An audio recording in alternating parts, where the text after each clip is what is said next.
अब देखो ये क्या है, दांडी यात्रा। ठीक है, दांडी यात्रा का क्या उद्देश्य था? दांडी यात्रा ये बताया गांधी जी ने स्टार्ट किया था। ठीक है, जिसने पद यात्रा किया, पैदल गए थे। कहाँ तक गए थे?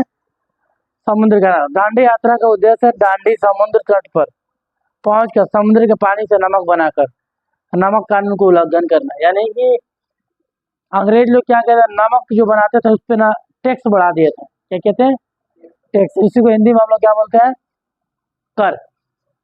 देखो यहाँ लिखा, पानी से नमक बढ़ाकर नमक का उल्लंघन पर कर जो बढ़ा था ना, लिखा ना, नमक पर कर बढ़ाकर अनुचित फैसला किया, यानी कि टैक्स बढ़ा दिए थे।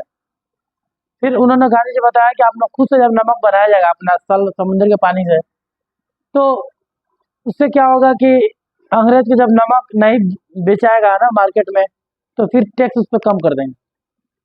जब टैक्स कम करेंगे तो उससे हम लोग आसानी से खरीद सकते हैं। ये तब हो सकता है जब आदमी खुद का काम, जो चीज़ करना चाहता है, नमक जो बनाना चाहता है वो खुद का बनाएगा, और जो नेक्स्ट जो अंग्रेज वाले हैं उनका नहीं बेचाएगा, तो कर टैक्स कम करेंगे।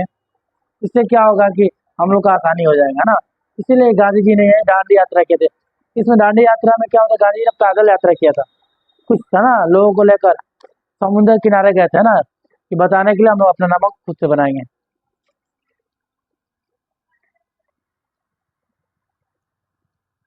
चंपारण सत्याग्रह, शायद पता है, अफ्रीका से आने के बाद गांधी जी ने सबसे पहले बिहार में आए थे और चंपारण से अपना आंदोलन चालू किया था।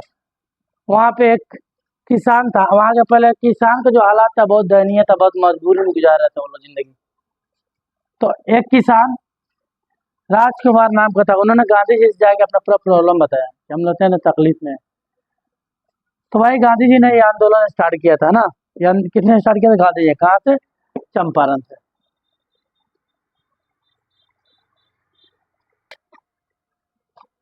क्वेश्चन देखें, बोला कॉस स्क्वायर ए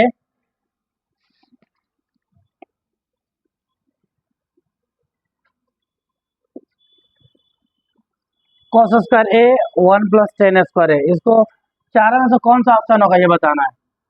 तो देखो, कॉस स्क्वायर ए को कॉस स्क्वायर ए लिखना, और 1 + tan² कहाँ से आता है? देखो यहाँ पे तो पता है, sec square theta minus tan square theta, ये 1 होता है ना। अब यहाँ देखेंगे 1 + tan² है, तो अगर 10 को हम लोग उधर लेके चले जाएंगे तो सेक स्क्वायर थीटा बराबर हो जाएगा 1 + tan² थीटा आ जाएगा। तो कुछ ऐसा मैच कर रहा है, यानी इतना को हम लिख सकते हैं सेक स्क्वायर थीटा पूरा की जगह पर। जहाँ पर भी रहेगा 1 + tan² थीटा, हम लोग क्या लिखेंगे? Sec square theta. अब तुमको पता है ये भी चीज, यहाँ पे ए रहेगा, ए है तो ए रहेगा। यहाँ पे कॉस स्क्वायर ए, यहाँ मल्टीप्लाई का साइन है, कॉस स्क्वायर को लिख सकते हैं यहाँ पे सेक स्क्वायर को, one one cos square, 1/cos² sec square को। अब इसे कैंसिल हो जाएगा तो कितना आ जाएगा हम लोग को? 1। ये ऑप्शन क्या हो जाएगा हम लोग का? C number.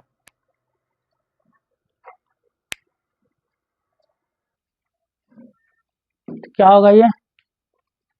Ten sine square 90 degree कितना था? 1 होता है, तो 1 का स्क्वायर माइनस 10 45, 1/√10 45 1 होता है, तो 1 में तो 1 गया तो हम लोग का 0। ऑप्शन डी नंबर हो जाएगा।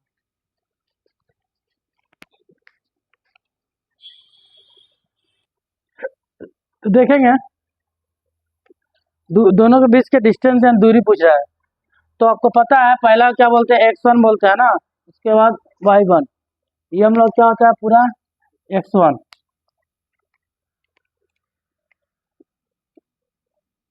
ये हो जाएगा हम लोग का y1, ये हो जाएगा x2, और ये हो जाएगा हम लोग का y2।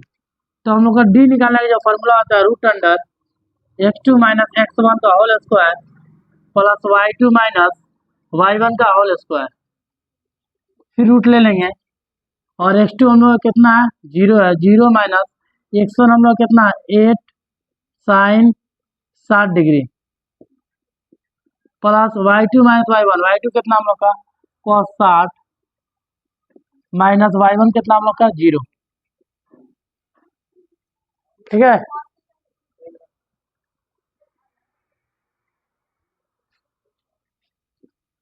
ठीक है।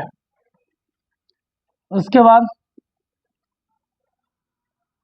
0 में से कोई भी चीज अगर घटा रहे हैं, मानो 0 माइनस हम लोग बुक कर रहे हैं, आंसर जो आएगा माइनस बुक आएगा। तो कहने के मतलब अगर 0 तो मतलब नहीं है, जीरो में कोई नंबर घटा रहे हैं तो माइनस का तो वो नंबर लिख देना है। उसी हिसाब से जीरो में से जब ये घटाएंगे तो माइनस के साथ ये पूरा चीज लिख देंगे हम लोग।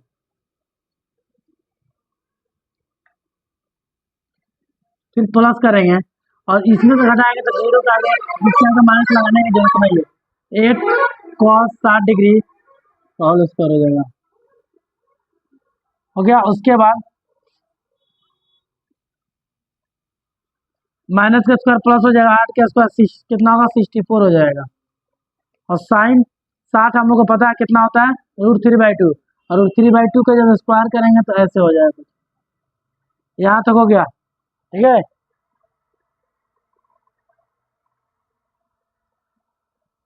फिर प्लस ये वाला 8 का कितना था 64 हो जाएगा, है ना। और cos 60 कितना था हम लोग का 1/2, स्क्वायर कर देंगे तो कितना हो जाएगा 1/4। इससे कटेगा 16 बार में, ये इससे कैंसिल हो जाएगा तो यहाँ आ जाएगा 3 और नीचे आ जाएगा 4। यहाँ प्लस कितना है 16 हो गया।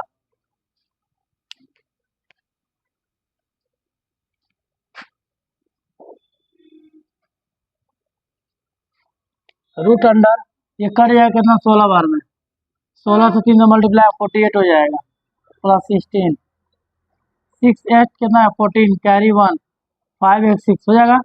और 64 किसका होता है 8 का होता है ना, 8 बार आ जाएगा। तो ऑप्शन हम लोग का ए नंबर हो जाएगा।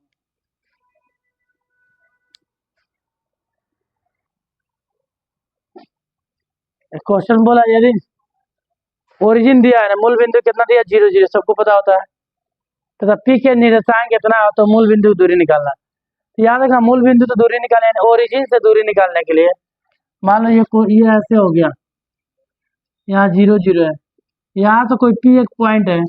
अब पी क्या एक्स को वाई का कोई पॉइंट है, दोनों प्लस मैंने फर्स्ट क्वार्टर कहीं ना कहीं वो पॉइंट है, यहाँ से यहाँ कहीं तो नहीं, ओरिजिन से ही दूरी निकाला। मान लो यहाँ पे दूरी पूछ रहा है, तो जब भी एग्जाम में ओरिजिन यानी मूल बिंदु से दूरी पूछेगा, डिस्टेंस पूछेगा, तो कुछ करना नहीं है, सिर्फ रूट लेना है और यहाँ पे जो दो नंबर आएगा ना एक्स और वाई, यहाँ पे स्क्वायर कर देना, दोनों पे आंसर हो जाता है।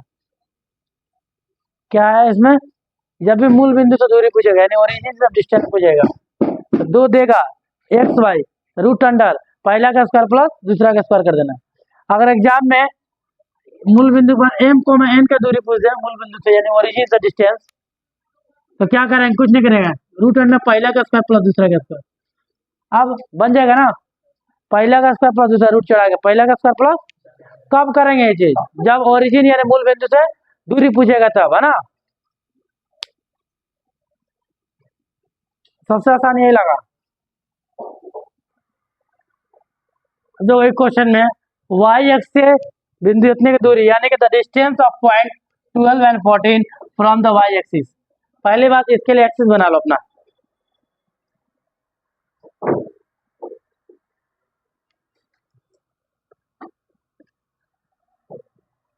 इसका जब हम लोग ग्राफ बनाएंगे 12 एंड 14 के दोनों प्लस में है तो किस क्वाड्रेंट में जाएगा, फर्स्ट क्वाड्रेंट में जाएगा। यानी एक्स पे कितना 12 है, एक्स पर मान लो 12 आ रहा है, वाई पे कितना आ रहा है 14। जब दोनों को लेकर आऊंगा ग्राफ तो यहाँ आएगा, आएगा ना। तो अब बताना है वाई एक्स से दूरी पूछ रहा है यानी वाई एक्सिस से डिस्टेंस पूछ रहा है, तो वाई एक्स ये एक्स होता है ना, ये वाई होता है, ये जो पॉइंट है ना ये 12,14 ये वाई से कितना दूरी पर है, वाई से, तो वाई से 12 कदम उधर है ना। तो जब वाई एक्स पूछे ये वाला बताएंगे, डिस्टेंस पूछेगा ना तो वाई का तो एक्स वाला बताया था डिस्टेंस दूरी।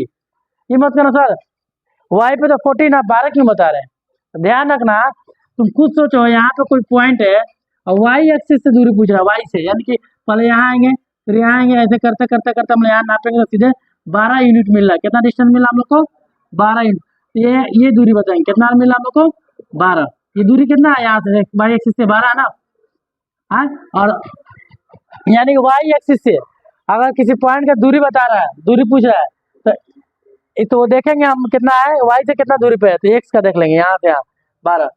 इसमें 3 तरह का क्वेश्चन आता है, इसके आंसर पहले बताइए कितना आ जाएगा 12। इसमें क्वेश्चन 3 तरह का बताने कैसे आता है देखो, एक होता है आपका भुज कोटि, इसको एब्सिसा और ऑर्डिनेट बुलाते हैं, एब्सिसा इंग्लिश में, ऑर्डिनेट इंग्लिश में दोनों चल रहा है। और एक चीज निर्देशांक, एक्स का निर्देशांक, वाई का निर्देशांक,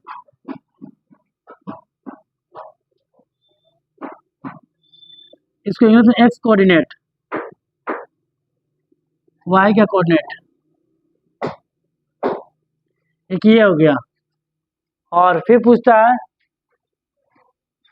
वाई एक्स से दूरी एंड डिस्टेंस फ्रॉम ये एक्स एक्सिस पहले कर लो, और वाई एक्स से दूरी,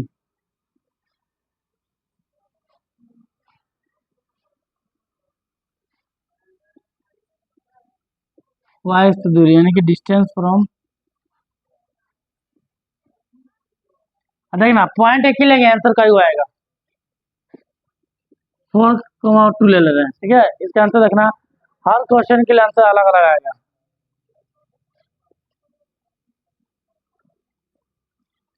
पहला क्वेश्चन ये हो गया, सेकेंड क्वेश्चन यहाँ हो गया, थर्ड क्वेश्चन यहाँ हो गया,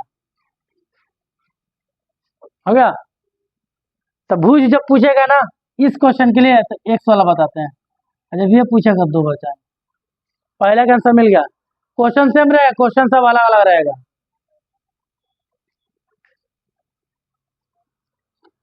बोला रहे तो उल्टे गिनती चलेगा। देखो यहाँ पे भुज पहले क्या होगा हम लोग का ये, और कोटि हम लोग का कितना होगा 2, इसको एब्सिसा ऑर्डिनेट ये हो गया। उसके बाद यही क्वेश्चन अगर इस तरह पूछ देगा कि एक्स का कोऑर्डिनेट कितना है, तो यहाँ पे एक्स का कोऑर्डिनेट यही होगा 4, एक्स 4, वाई का कोऑर्डिनेट बाहर का निर्देशांक कितना होगा 2। क्वेश्चन में ये 2 तरह का आंसर आ रहा है, ये दोनों तो मैच कर गया आंसर, ये अलग आएगा दूरी, एक्स अक्ष से दूरी तो वाई वाला बता देना, वाई एक्स से दूरी तो एक्स वाला बता देना। और ये लिख के रख लेना एक चीज, एक और चीज, एक और क्वेश्चन और है इसमें, अभी जो बताया है ओरिजिन यानी मूल बिंदु से, मूल बिंदु से, मूल बिंदु से यानी ओरिजिन से डिस्टेंस अगर पूछेगा यानी दूरी कोई भी नंबर का, मान लो कि दे दिया यहाँ पे क्यू और आर पॉइंट दिया, क्यू और आर का बताना है मूल बिंदु से दूरी या डिस्टेंस, तो क्या कर रूट अंडर क्यू के स्क्वायर प्लस आर के स्क्वायर कर देना वहाँ पे। ये लिख के रखना, इस बार एग्जाम में एकदम पेपर में छपा चुका है, चारों में से 2 क्वेश्चन कंफर्म लड़ेगा, एकदम कंफर्म, ओरिजिन वाला एकदम कंफर्म है। और ये दूरी, बहुत लोग गलती क्या करेंगे, पूछेगा एक्स से एक्स का वैल्यू बता देंगे, नहीं डिस्टेंस से पूछेगा एक्स का तो वाई वाला बताना, दूरी की बता रहे हैं। ये दोनों का सही है, नॉर्मल है, जो याद के वही है। एक्स का निर्देशांक तो ये बताना यानी कोऑर्डिनेट, एक भुज पूछेगा तो ये बताना, एक्स को भुज बोलते हैं, हवाई को हवाई को क्या बोलते हैं हम लोग, कोटि बोलते हैं इंग्लिश में, एक्स को एब्सिसा, वाई को ऑर्डिनेट। तो इसमें दिक्कत है, दिक्कत इसमें सब लोग गलत कर देगा, इसमें डिस्टेंस वाला में सब लोग गलती करेगा। एक्स अक्ष से दूरी पूछेगा तो लोग एक्स का कोऑर्डिनेटर बताया था, नहीं दूरी पूछेगा तो वाई वाला बता देना। ये दिमाग उतारना, 2 का ऑब्जेक्टिव रेडी है। अब जिसको शौक होगा नंबर अच्छा लाने के लिए वो अपना याद कर लेगा, इसको नोट कर लीजिएगा लो, है ना। ठीक है, बस इतना ही रहना था आज के लिए।